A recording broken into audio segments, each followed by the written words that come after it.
இந்த அமைப்பு தொடங்க வேண்டிய தேவை என்ன, இந்த நேரத்தில் தொடங்க வேண்டிய தேவை என்ன? அண்ணாமலை அவர் ஒரு அமைப்பை அறிவிக்கிறாரு, அதை ஒட்டி லதா மேமும் ஒரு வீடியோ வெளியிட்டு அதில் இணைங்க அப்படின்னு சொல்லி கேட்குறாங்க. அந்தந்த ஊருக்கு எப்படி நல்லது பண்ணலாம், எப்படி ஒரு கல்ச்சரல் இன்டெகிரேஷன் கொண்டு வரலாம், சோஷியல் இன்டெகிரேஷன் கொண்டு வரலாம், வெல்ஃபேர் எப்படி கொண்டு வரலான்றதுக்கு தான் மக்கள் மேடை. ஸோ அண்ணாமலை மேலே ரஜினி சாருக்கு ஒரு நல்ல அபிப்பிராயம் இருக்குது அப்படிங்கிறத அண்ணாமலை சொல்கிறதன் மூலமாக புரிஞ்சிக்க முடியுது. இப்போ அவர் தனியாக ஒரு கட்சி ஆரம்பிக்க போகிறாரு, அதுக்கு ரஜினி சாரனுடைய ஆதரவு நல்ல ஒரு மாரல் சப்போர்ட் இருக்கும். ரஜினி சார் கட்சி ஆரம்பிக்கிறேன் அப்படின்னு சொல்லும் போதும், இல்லை இது சரி வராது நான் விலகிறேன் அப்படின்னு சொல்லும் போதும் உங்களுடைய ரியாக்ஷன் என்னவா இருந்துச்சு? நீங்கள் அதை எப்படி எடுத்துக்கிட்டீங்க? நல்ல தலைவரை நம்ம மிஸ் பண்ணிட்டோம். 26 வருட நம்பிக்கை, லட்சக்கணக்கான சந்தோஷ திருமணங்கள். கல்யாணனாலே தமிழ் மேட்ரிமோனி தான். விகடனின் சிறப்பு நேர்காணலுக்கு வரவேற்கிறோம். மக்கள் மேடை அப்படிங்கிற அமைப்பை தொடங்கி இருக்கிற திருமதி லதா ரஜினிகாந்த் மேம் கிட்ட தான் நம்ம இன்னைக்கு பேச இருக்கிறோம். மேம் வணக்கம். வணக்கம். எப்படி இருக்கீங்க? நல்லா இருக்கேன் சார். எப்படி இருக்கு? நல்லா இருக்காங்க. தேங்க்யூ. முதல்ல வாழ்த்துக்கள் உங்களுடைய அமைப்புக்கு. தேங்க்யூ. மக்கள் மேடை பத்தி எங்களுக்கு கொஞ்சம் சொல்லுங்க மேம். அதனுடைய செயல்பாடுகள் என்ன, அதை ஆரம்பிக்க வேண்டிய நோக்கம் என்ன? மக்கள் மேடை ஒரு கல்மினேஷன் பாயிண்ட். அதாவது என்னோட வேலைகள் பல வருஷங்களாக நாங்கள் பொதுமக்களோடு வேலை பண்ணிகிட்ருக்கேன்.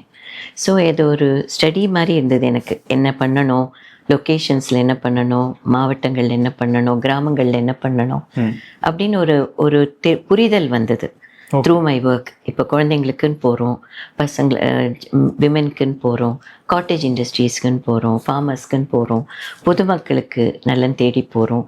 அப்படி எங்கள் குழுக்கள் ஆல்ரெடி தயா ஃபவுண்டேஷனுக்காகவும் பாரத் சேவான்ற ப்ராஜெக்டாகவும் பீஸ் ஃபார் சில்ட்ரன்ற ப்ராஜெக்டாகவும் எல்லா இடத்துலையும் வேலை பண்ணிகிட்ருக்காங்க பல வருஷங்களாக. ஃபார் எக்ஸாம்பிள், இந்த கும்பகோணம் ட்ராஜடி நடந்தது இல்லையா, அந்த ஃபயர் ஆக்சிடென்ட். அப்போ நாங்கள் அங்கே போயிட்டு அங்கே இருக்கிற பசங்களை பார்த்து, அங்கே இருக்கிற பசங்களெல்லாம் சென்னைக்கு கூட்டிகிட்டு இங்கே ஸ்டேஜில் அவங்களுக்கு ஒரு இம்பார்ட்டன்ஸ் கொடுத்து ஆஷ்ரமோட ஆனுவல் டேயில் அவங்கள ஸ்டேஜில் அவங்களுக்காக நான் ஒரு சாங்கே கம்போஸ் பண்ணேன். அந்த உயிரை நீத்த அந்த தியாகிகள்னு சொல்லி நான் அந்த சாங் கம்போஸ் பண்ணி இன்னி வரைக்கும் அந்த குழந்தைங்களோட அந்த குடும்பங்களோட நாங்கள் தொடர்பு தான் இருக்கோம். அது மாதிரி பனவெல்லம் கோஆப்ரேட்டிவ் சொசைட்டி ஒர்க் ரொம்ப வருஷம் முன்னாடி, நான் சொல்கிறதெல்லாம் 40 years பேக், அப்போலேருந்து ஆரம்பித்து இன்னி வரைக்கும். அப்புறம் பசங்களை அந்த அண்டர் ப்ரிவிலேஜ் கேட்டகரியில் இருக்கிற விமென், அவங்க குழந்தைங்களுக்கு என்ன வாழ்வாதாரம் இருக்குது, அவங்களுக்கு என்ன பண்ண, இப்படி கொஞ்சம் கொஞ்சமாக அது எக்ஸ்பேண்ட் ஆகி குழுக்கள் ஃபார்ம் பண்ணி அந்தந்த ஊரில் இருக்கிற சூழ்நிலைகள் என்ன நடக்குது அப்படின்னு பார்த்து இப்போ அதை எல்லா ஒர்க்கும் சேர்த்து ஒரு குழுவாக அமைச்சு மக்கள் மேடை. இது not only to carry the work we are doing, but லொக்கேஷன்ஸில் இருக்கிற என்ன ப்ராப்ளம்ஸ், உங்களுக்கு அங்கே இருக்கிற சுகாதாரம் எப்படி அப்படின்றது. அந்த காலத்து நான் கிராம் சபான்ற வேர்டு இப்போ யூஸ் பண்ணியிருக்கேன் என்னோட இன்டர்வியூஸில். அந்த ஊர் பெரியவர்கள், ஊர் மக்கள் ஒன்றா சேர்ந்து எங்களோட அந்த மக்கள் மேடை ஃபார்ம் பண்ணி அந்த ஊர் நலனுக்காகவும் தமிழ்நாட்டோட கனெக்டிவிட்டி. இப்போ இங்கே ஒன்று நடக்குதுன்னா விழுப்புரத்தில் நடக்கிறது சிதம்பரத்துக்கு தெரியாமல் இருக்கக்கூடாது, இந்த பக்கம் இருக்கிறது அந்த பக்கம் தெரியாமல், எந்த ஒரு சூழ்நிலைக்கும் தொடர்பு, connectivity with the people at the grass root level. அது கீழ்மட்டம் வரைக்கும் அந்த கனெக்டிவிட்டி இருக்கணும்.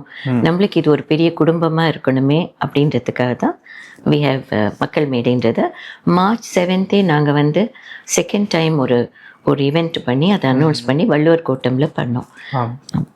இந்த அமைப்பு மக்களை எம்பவர் பண்ணுது அப்படிங்கிறத புரிஞ்சுக்க முடியுது. அதை தாண்டி சாதி மத நல்லிணக்கம் அதுலேயும் எஃபர்ட் கொடுக்குறீங்களா? இப்போ அந்த காலத்து இந்தியா எப்படி இருந்தது, எல்லாரும் அவங்கவுங்க வேலையை பண்ணி அவங்கவுங்க ஒத்துமையாக இருந்து, இது அந்த காலத்து இந்தியாவோட ஒரு சமுதாய நோக்கோடு தான் நடக்குது. அந்த ஸ்பிரிட் ஆஃப் ஏன்ஷியன்ட் இந்தியா, என்னோட வெப்சைட் நீங்கள் பார்த்து ஃப்யூச்சரில் பார்க்கும்போது எப்படியோ revival of the ancient Indian philosophy. நம்ம முன்னோர்கள் எப்படி வாழ்ந்தாங்க, அவங்க ஆன்சிஸ்டர்ஸ் எப்படி அந்த கட்டமைப்பு அழகாக வச்சுருந்தாங்க, எல்லாரும் எப்படி அதுக்கு ஒத்துழைச்சாங்க, நாட்டு பற்றி எப்படி எவ்வளோ தூரத்துக்கு இருந்தது. ஏன்னா பாரதம்னு ஒரு பாட்டை நான் எழுதி 45 வருஷம் மேலே ஆகுது. அந்த சாங்கை நாங்கள் எல்லா ஈவெண்ட்ஸ்லேயும் என்னோட ஈவெண்ட்ஸில் போடுவோம். இந்திய நாடுன்னு ஒரு பாட்டு எழுதி 45 வருஷம் ஆகுது.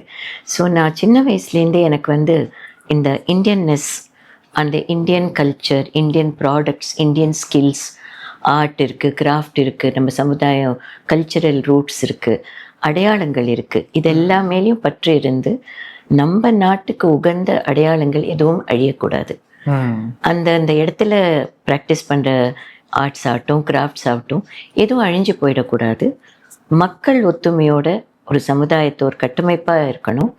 அவங்களுக்குள்ள ஒரு ஒரு புரிதல் இருக்கணும். அந்த மெச்சூராக எல்லாம் ஹேண்டில் பண்ணுற விஷயங்கள் இருக்கணும். அப்படின்றதுக்காக தான் நாங்கள் வந்து மக்கள் மேடையை அதை ஒரு ஸ்ட்ரக்சர் பண்ணி அது ஒரு கட்டமைப்பாக இப்போ கொண்டு போகிறேன். அவ்வளோ. அந்த இந்தியா அப்படிங்கிற அந்த பற்று குறைஞ்சிருக்குன்னு நீங்கள் நினைக்கிறீங்களா? ஏன்னா திரும்பி அதை நம்ம கட்டி காக்கணும் அப்படிங்கிற ஒரு சொல்லும்போது அது குறைஞ்சிருந்தா தானே நம்ம கட்டி காக்கணுன்ற மாதிரி ஆகும். இல்லை, அது இருக்கலாம், ஆனால் நேரம் இல்லாமல் போயிடுச்சு. இப்போ எப்படி ஆயிடுச்சுன்னா, அவங்கவுங்க அவசர வாழ்க்கையில் இருக்குது. அவசர வாழ்க்கையில் பொது வாழ்க்கை மறந்து போகிறது இல்லையா? அவசர வாழ்க்கை என்னோட விஷயம் என்னோட, அதுவும் இல்லாமல் நம்ம இந்த சோஷியல் மீடியா, இந்த இன்ஸ்ட்ருமெண்ட் லைஃப், அந்த எக்யூப்மெண்ட் லைஃப்பில் பழகிட்டோம் இல்லையா? ஸோ மனிதர்களோட இன்ட்ராக்ஷனே கம்மியாயிடுச்சு. குடும்பத்துக்குள்ளேயே மனிதர்களோட இன்ட்ராக்ஷன், பேசுறது, பழகிறது, வெளியில் போகிறது, வெளியில் போய் ஒன்றா பார்க்குறதுன்றது இப்போ பெரிய விஷயம், எல்லாம் வீட்டில் வருது இல்லையா? ஸோ அதெல்லாம் ஒரு பெரிய மனசுக்கு ஒரு பலமாக இருந்தது அந்த காலத்தில். ஒன்றா போகிறது, கடைக்கு போகிறது, வெளியில் போய் சாப்பிட்றது, பீச்சுக்கு போகிறது, எக்ஸிபிஷன்ஸ் போகிறது, வெளியில் வரணுன்ற ஆர்வமே இப்போ வந்து தேவையில்லாமல் போயிடுச்சு. ஏன்னா எல்லாம் ஃபோன் பண்ணால் வீட்டுக்கு வருது. ஸோ உங்களுக்கு ஹியூமன் இன்ட்ராக்ஷன், அதாவது ஃபீலிங், டச்சிங், அண்டர்ஸ்டாண்டிங், இப்போ பணத்தை கூட கையில் தொடுற ப்ராக்டிஸ் இல்லாததுனால, எல்லாம் பட்டன் வழியாக போகிறதுனால அதோட ஃபீலிங் கிடையாது. நாங்கள்லாம் அப்போ ஒரு விளையாட்டுக்கே ஒரு ரூபா நோட்டு ஒரு 100 எடுத்து வச்சு அது ஒன்றா கொடுக்கும்போது இருக்கிற ஜாய் வந்து அது வந்து இப்போ அந்த நம்ம பசங்களுக்கே மணியோட கான்செப்டே இப்போ வந்து it's only online, so digital எல்லாம். ஸோ அதோட வேல்யூ என்ன, நம்ம டச் அண்ட் ஃபீல், அந்த ஒரு வேல்யூ இருக்கணும் இல்லையா எல்லாத்துலேயும். அந்த ஒரு கல்ச்சர் இப்போ போயிட்டுருக்கு இல்லையா, அட் த பாட்டம். அதாவது கிராமங்கள் அழியக்கூடாது, கிராமங்கள் அழிஞ்சால் இந்தியா கிடையாது. அந்த கீழ்மட்டத்தில் இருக்கிற கல்ச்சர் போயிடக்கூடாது, நம்ம சமுதாயத்தில் இருக்கிற அந்த ஒற்றுமை உணர்வுகள், கல்ச்சர் போயிடக்கூடாது. அதுதான் இந்தியன்னஸ். அந்த ஓல்டு இந்தியாவை நீங்கள் நினச்சி பார்த்தீங்கன்னா, எக்கனாமிக்லி ரொம்ப ஸ்ட்ராங்காக இருந்தோம், சோஷியலி ரொம்ப நல்ல இன்ஃப்ராஸ்ட்ரக்சர் இருந்தது, அந்த கட்டமைப்பு அழகாக இருந்தது, ஒருத்தர் நேசிச்சாங்க, ஒருத்தர் மதிச்சாங்க, யாரையும் பழிக்கலை, யாரையும் ஒன்று குறை சொல்லலை, ஒருத்தர் அவங்கவுங்க மதித்து நடந்துக்கிட்டாங்க. இப்போ வாயில் எப்படி வேணால் பேசலாம், எதை பற்றி வேணால் பேசலாம், என்ன வேணால் அப்படி ஆயிடுச்சு இல்லையா? அது ஒரு உள் உணர்வு நம்மளுக்கு இன்னும் திருப்பி அடுத்த ஜெனரேஷன்ஸுக்கு நீங்கள் கொண்டு போய் சேர்க்கணும். இப்போ நீங்கள் கண்டிப்பாக இப்போ இருக்கிற பேரண்ட்ஸ் பயப்படுறாங்க, பசங்க என்ன பார்க்குறாங்க, பசங்க என்ன இன்ஃப்ளூயன்ஸில் இருக்காங்க, எதை பற்றி கேள்விப்படுறாங்க. அப்போ அவங்களுக்கு முன் உதாரணம் நம்ம ஆன்சிஸ்டர்ஸ் அப்போ இருந்தாங்க. அந்த ஜெனரேஷன்ஸ் பாஸ் அப்போவே அவங்க காலம் கெட்டு போச்சுன்னு சொல்லிட்டு இருந்தாங்க. இப்போ அதை மீறி இப்போ வந்து நம்ம அடுத்த ஜெனரேஷனுக்கு நம்ம என்ன பாஸ் ஆன் பண்ணுறோம், நம்ம கல்ச்சரலி என்ன கொண்டு போகிறோம், நம்மளோட சமுதாயத்தை பற்றி என்ன சொல்கிறோம், நம்ம வாழ்வாதாரம் நம்ம என்ன பண்ணுறோம், what is the way of life, நம்ம என்ன சொல்லி கொடுக்குறோன்றதெல்லாம் ஒரு ரொம்ப நாளாக பார்த்து தான் ஓகே மக்கள் மேடைன்னு ஒன்று உருவாக்கி அந்தந்த ஊருக்கு எப்படி நல்லது பண்ணலாம், எப்படி ஒரு கல்ச்சரல் இன்டெக்ரேஷன் கொண்டு வரலாம், சோஷியல் இன்டெக்ரேஷன் கொண்டு வரலாம், வெல்ஃபேர் எப்படி கொண்டு வரலான்றதுக்கு தான் மக்கள் மேடை. அதுவும் இல்லாமல் எல்லாரும் இன்வால்வ் பண்ணுறோம். நீங்கள் ஊர் மக்கள் எல்லாம் ஒன்றா வாங்க, நம்ம பார்த்துக்கிற காலம் பார்த்துக்க வேண்டியது இருக்குது, சொல்ல வேண்டியது இருக்குது, இன்ட்ராக்ட் பண்ண வேண்டியது இருக்குது, ஸ்கில்ல பகிர்ந்து கொள்ள வேண்டியது இருக்குது. எனக்கு இது பற்றி தெரியும், உங்களுக்கு அதை பற்றி தெரியும், இதெல்லாம் ஒரு பேஸ்கெட்டில் போட்டு அந்த ஊருக்கு அதை வச்சு என்ன நல்லது செய்யலாம் அப்படின்றது தான் மக்கள் மேடையோட குறிக்கோள். இந்த இனிஷியேட்டிவ் பண்ணணும் அப்படிங்கிறத பற்றி ரஜினி சார்கிட்ட சொல்லும்போது அவர் என்ன சொன்னார்? நான் எல்லா வெல்ஃபேர் ஆக்டிவிட்டீஸையும் அவரோட டிஸ்கஸ் பண்ணுவேன்.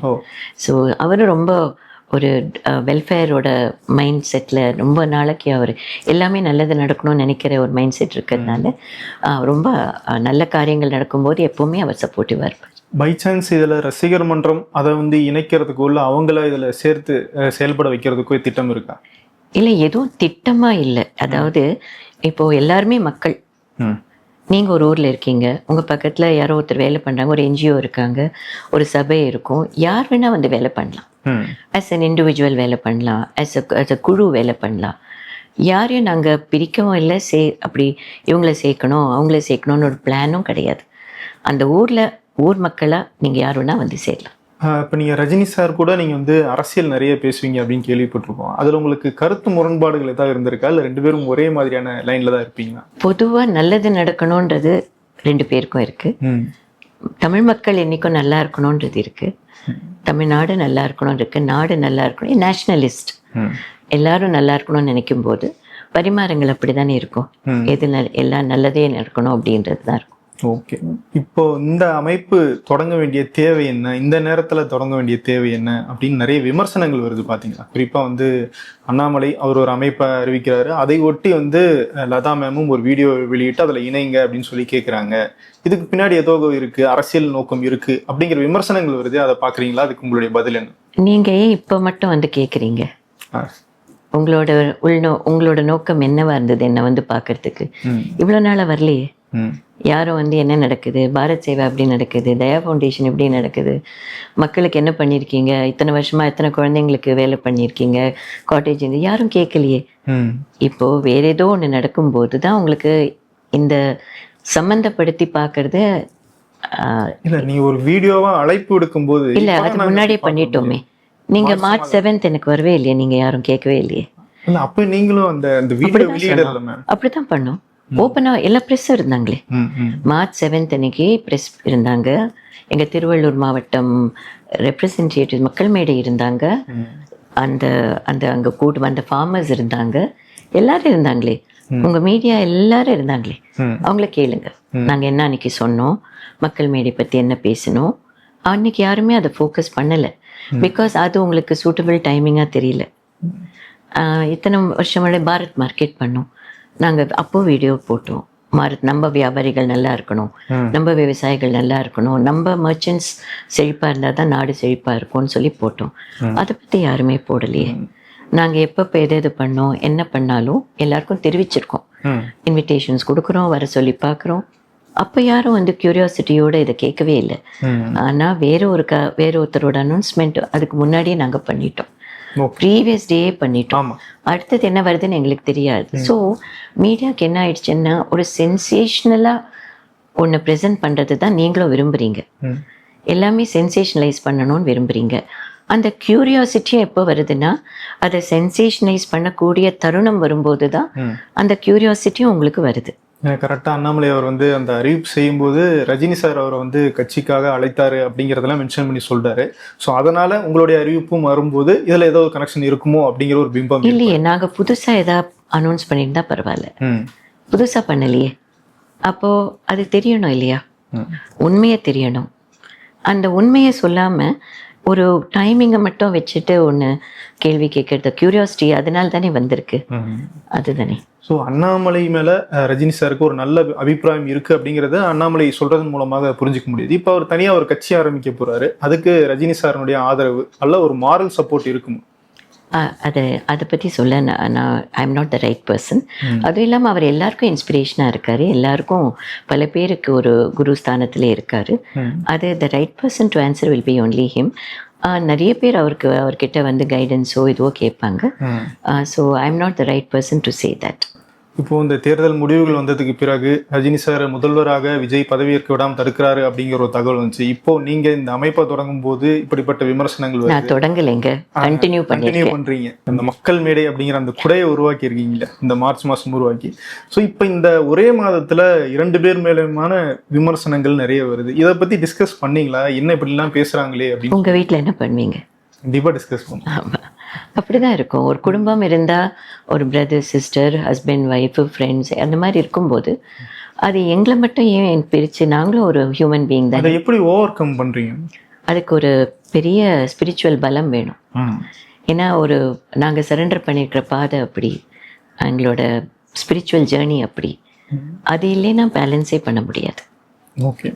இப்போ வந்து ரஜினி சார் வந்து கட்சி ஆரம்பிக்கிறேன் அப்படின்னு சொல்லும் போதும், இல்லை இது சரி வராது நான் விலகிறேன் அப்படின்னு சொல்லும் போதும் உங்களுடைய ரியாக்ஷன் என்னவா இருந்துச்சு? நீங்கள் அதை எப்படி எடுத்துக்கிட்டீங்க? நான் நேற்றுக்கு தான் சொன்னேன் ஒரு இன்டர்வியூவில், என்னை பொறுத்த வரைக்கும் ஒரு நல்ல தலைவரை நம்ம மிஸ் பண்ணிட்டோம், ஒரு கிரேட் லீடர்ஷிப்பை மிஸ் பண்ணிட்டோம். ஆனால் அதுக்கு காரணங்கள் இருந்தது, அந்த காரணங்கள் வேலிடாக இருந்தது, உண்மையாக இருந்தது. ஸோ அவரோட டிசிஷனை ரெஸ்பெக்ட் பண்ண வேண்டி நம்மலாம் இருக்கோம். ஸோ பட் அவரோட விஷன் வந்து ரொம்ப நல்ல vision. So he was a great leadership qualities இருக்கிற பர்சன் நான் நேற்றுக்கு தான் சொன்னேன். ஸோ அதே தான் இன்றைக்கும் சொல்ல விரும்புகிறேன். அதில் ஏதாவது வருத்தம் இருக்கா? வருத்தம் இல்லை, ஆனால் எனக்கு தெரியும் அதோட வேல்யூ என்னன்னு. அது நடந்திருந்தா எவ்வளோ நல்லா இருந்திருக்கும்ன்றது எனக்கு தெரியும். இப்போ வந்து அந்த காலத்துல கோவிட் சுச்சுவேஷன் இருந்துச்சு, அதுல போய் பிரச்சாரம் பண்றது, மக்களை திரட்டுறதெல்லாம் ஒரு ப்ராப்ளம் அப்படின்னு ரஜினி சார் சொல்லியிருந்தாரு. இப்போ நடந்த தேர்தலில் நீங்க பாத்தீங்கன்னா முதல்வராக இருக்காரு விஜய், அவர் பெரிய அளவுல பிரச்சாரங்கள் எதுவும் பண்ணல அப்படின்றத நம்ம பார்க்க முடியுது. ஒரு 10-15 இடத்துல தான் போனாரு. தமிழ்நாடு முழுக்கமே அவர் போகல. சோஷியல் மீடியாவிலேயே பெரிய அளவுல இன்ஃப்ளூயன்ஸ் ஏற்படுத்தியிருக்காங்க. ஸோ இதே அளவிலான ஒரு பவர் வந்து ரஜினி சாருக்கு அப்போ இருந்துச்சு. அவர் சொல்ற ஒரு விஷயமும் கடைக்கோடி வரைக்கும் போய் சேர்றதுக்கான வாய்ப்பு இருந்துச்சு. அப்போ அந்த கோவிட் டயத்துல பிரச்சாரத்துக்கு போகாம நம்ம சோஷியல் மீடியா மூலமாகவே நம்ம வந்து இந்த அரசியலை தொடர்ந்திருக்கலாம் அப்படிங்கிற எண்ணம் வந்து இல்லையே, அப்போ அப்படி இல்லையே. அப்போ சோஷியல் மீடியா இந்த அளவுக்கு ஒரு பெருசாவோ இதுவாவோ இல்லை. இட் வாஸ் ஆல்மோஸ்ட் லைக் இருந்தது. பட் அது அவரோட டிசிஷன். அவர் எதுக்கு வெறும் அதை மட்டும் அவர் சொன்னா கூட மக்கள் வெளில வந்திருப்பாங்க இல்லையா. நம்ம எங்கே போனாலும் மக்கள்ன்றது ஒரு கூட்டங்கள் வர்றது, வெளியில் வர்றது, பேசுறது, அவங்கவுங்க அங்கங்கே மீட் பண்ணியிருப்பாங்க இல்லையா. ஸோ எப்படியும் வெளில வரணும், பிரச்சாரத்துக்காக மட்டும் இல்லை, எங்கேயா ஒரு இடத்துல கான்கிரிகேஷன் வரணும். அவ்வளோ மனசு கொடுத்து வரவங்க வெளியில் எதை பற்றியும் கவலைப்பட மாட்டாங்க. உயிரை பணைய வச்சு தான் வருவாங்க. ஸோ அதெல்லாம் அவரோட திங்கிங்கில் என்னெல்லாம் யோசிச்சாங்கன்றது I'm sure he had valid reasons. இப்போவும் அதுக்கான ஸ்கோப் இருக்கா சார் திரும்பி? No, I don't think so. I'm not aware of it. And கண்டிப்பாக அப்படியே தான் இருந்தால் அவர் நேரடியாக உங்ககிட்ட எதுவாக இருந்தாலும் அவர் எல்லாமே நேராக சொல்கிறாரு. ஃப்யூச்சரிஸ்டிக்காவோ பாஸ்ட்லேயோ போய் அதை பேசுறதுன்றது I don't think this is the right time. So I don't know why this curiosity keeps building every now and then, because I think this becomes a sensational news. நீங்க இப்போ இந்த மக்கள் மேடை அமைப்பை முன்னெடுத்துட்டு போறீங்க. ஸோ இது வந்து சாரனுடைய ஒரு சப்போர்ட்ல வர ஒரு இயக்கமாக இருக்குமோ, அவர் அரசியல்ல வர முடியல அப்படிங்கறதுனால இதை வந்து கண்டினியூ பண்றாரா அப்படிங்கிற மாதிரியான கேள்விகளும் எழுப்புது. இல்லை, இதுக்கும் அரசியலுக்கு என்ன சம்பந்தம் இருக்கு? இப்போ அரசியலுக்கு வரல அதனால இது பண்றாங்க. அவர் ட்ரஸ்ட்ல 100 காரியம் பண்ணிட்டு இருக்காங்க, ரஜினிகாந்த் ட்ரஸ்ட்ல. நான் வந்து நிறைய காரியம் பண்ணிட்டு இருக்கேன். அப்போ எந்த கவர்மெண்ட் இருந்தாலும் எப்படி இருந்தாலும் அந்த காரியம் நடந்துட்டு தானே இருக்கு. ஸோ இதையும் அதையும் இணைச்சு பேச வேண்டிய அவசியமும் இல்லை, அதுக்கு தொடர்பும் இல்லை. மக்கள் மேடையை வைத்து ஒரு அரசியல் கட்சியோ இல்லை வேற எந்த அரசியல் கட்சிக்கு நேரடியாகவோ இல்லை மறைமுகமாகவோ ஆதரவு எதுவும் நாங்கள் கொடுக்க மாட்டோம் அப்படின்னு நீங்க உறுதியா சொல்ல முடியும்? நாங்கள் மக்கள் மேடை ஒரு சோஷியல் மூமெண்டா கொண்டு போறோங்க, பீப்புள்ஸ் மூமெண்டா கொண்டு போறோம். லோக்கல் லீடர்ஸ் ஒருத்தர் பார்த்து, மக்கள் இல்லாமல் எந்த அரசியலும் கிடையாது இல்லையா. மக்கள் ஒரு பக்கம், ரூல் ஒரு பக்கம். இந்த மக்களை எடுத்துருங்க, ஏதா பாலிடிக்ஸ் இருக்கா? உங்களுக்கு பாலிடிக்ஸ் இருக்கா? இல்லை. மக்கள் தான் பிரஜைகள். அவங்களோட லொக்கேஷன்ஸ், அவங்களோட சப்போர்ட், அவங்களோட நிகழ்வுகள் இல்லாமல் எந்த பாலிடிக்ஸும் கிடையாது.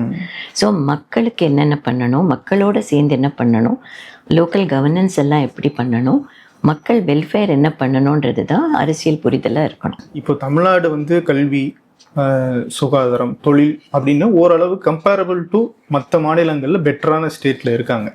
ஸ்டில் இந்த சிஸ்டம் வந்து மாற்றப்பட வேண்டிய சிஸ்டம் அப்படின்னு நம்ம நினைக்கணுமா? இம்ப்ரூவ் பண்ண வேண்டிய சிஸ்டம்ஸ் இருக்கு இல்லையா. மாற்றணுன்றது என்ன வார்த்தை? இன்னைக்கு ஒரு விஷயம் இருக்குது, அது இன்னும் எவ்வளோ இம்ப்ரூவ் பண்ணலாம், அதுக்கப்புறம் அதை இன்னும் எப்படி இம்ப்ரூவ் பண்ணலாம் அப்படின்றது தான் சேஞ்ச். இன்னைக்கு இந்த ரோடு இப்படி இருக்குது, அதை இன்னும் எப்படி பெட்டர் பண்ணலாம், அந்த சுகாதாரம் இன்னும் எப்படி பெட்டர் பண்ணலாம், பெட்டர்மெண்ட் தானே அது. So betterment to me is more important. So அதை வந்து அரசாங்கத்தையும் தாண்டி அமைப்பு ரீதியாகவும் நம்ம பண்ண முடியும். அந்த காலத்தில் அப்படி தானே பண்ணிக்கிட்டாங்க.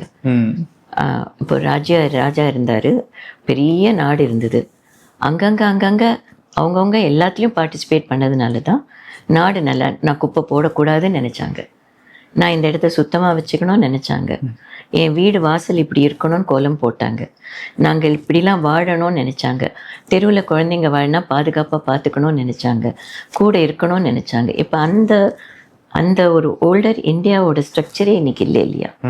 So that is what we call coming together. மக்கள் மேடையினுடைய இலக்கு என்ன? ஒரு 5 வருடங்களில் நாங்கள் இதெல்லாம் அடைஞ்சிருக்கணும்னு நினைக்கிறோம் அப்படின்னு இலக்குகள் வச்சுருக்கீங்க? நான் இதே திருப்பி சொல்கிறேன், அந்த காலத்து இந்தியாவில் அப்படிலாம் இலக்குகள் வச்சு வேலை செய்யலை. நம்ம கல்ச்சரே வெஸ்டர்னைஸ் திங்கிங் ஆயிடுச்சு. ஓகே, ஹவு மெனி நம்பர்ஸ், என்ன நம்பர், என்ன இலக்கு, என்ன கோல், இப்படி கிடையாது. முதல்ல ஒரு காரியத்தை ஆரம்பித்து அதை நல்லா நடக்கிறதுக்கு வேணுங்கிற முயற்சிகள் பண்ணுவோம்.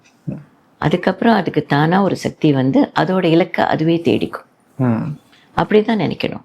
நம்ம இந்தியாவில் அந்த காலத்தில் ஒரு ப்ளூ பிரிண்ட் போடுறது, அந்த இது பண்ணுறது, நம்பர்ஸ் கவுண்ட் பண்ணுறது, என்ன காரியம் பண்ணாங்க, என்ன பிளான் பண்ணாங்க, இதெல்லாம் கிடையாது.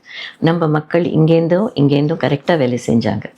அவங்களுக்கு இந்த ஃபார்மாலிட்டி, இந்த ஃபார்மேட் போடுறது, இந்த இலக்கு என்ன, கோல்ஸ் என்ன, டார்கெட்ஸ் என்ன, இதெல்லாம் அவங்க இப்போ நினைக்கல.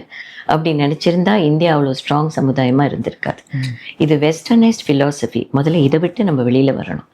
காரியங்களை செய்யும்போது செஞ்சுட்டே போகணுமே ஒழிய இதுக்கு என்ன டார்கெட் இருக்குது, நம்ம காலத்தெல்லாம் நம்ம கண்ட்ரோல் பண்ணுறோமா, நேரத்தை நம்ம கண்ட்ரோல் பண்ணுறோமா, இயற்கையை நம்ம கண்ட்ரோல் பண்ண முடியுமா? எது எப்போ நடக்கும்ன்றது தெரியாத ஒரு காலகட்டத்தில் இருக்கும்போது நல்ல உன் காரியத்தை நீ செஞ்சிட்டே போ. அது எங்கே போய் அது நேரம் எங்கே போய் சேரணுமோ அது கடவுளோட அனுகிரகம், அது இயற்கையோட ஜேர்னி. அது எங்கே போய் நிற்கணுமோ அதோட it will find its own பாத்துன்னு சொல்லுவாங்க இல்லையா, the river will find its own path. அது மாதிரி தான் இதை முன்னெடுத்து போகிறதுக்கு உங்களுக்கு பலமாக இருக்கிறது எது? இதை கண்டிப்பாக நம்ம செய்யணும் அப்படின்னா உங்களுக்கு ஒரு உந்துதலை கொடுக்கறது எது? நாட்டுப்பற்றும் மக்கள் மேலே இருக்கிற அன்பும் தமிழ்நாட்டு மக்களுக்கு மேலே எங்களுக்கு இருக்கிற அக்கறையும். அதுதான். ரொம்ப நன்றி மேம் உங்களுடைய நேரத்துக்கு. தேங்க்யூ. 26 வருட நம்பிக்கை, லட்சக்கணக்கான சந்தோஷ திருமணங்கள். கல்யாணம்னாலே தமிழ் மேட்ரிமோனி தான்.